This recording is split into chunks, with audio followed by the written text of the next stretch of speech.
The moon rings. What if you could strike the moon and make it ring like a bell? That's not science fiction, it's actually exactly what Apollo astronauts discovered, and the discovery was, honestly, deeply unsettling. The Apollo 12 crew deliberately crashed their ascent stage into the lunar surface.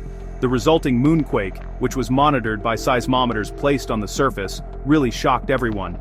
On Earth, seismic waves dissipate pretty quickly, but on the moon, the vibrations lasted for over 55 minutes. Gary Latham, the principal investigator for the Apollo seismic experiments, described it as the moon ringing like a bell.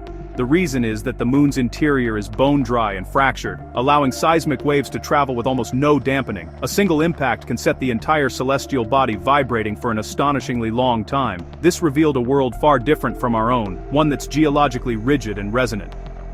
More recent analysis of the old Apollo data by scientists like Yoshio Nakamura confirmed another startling fact.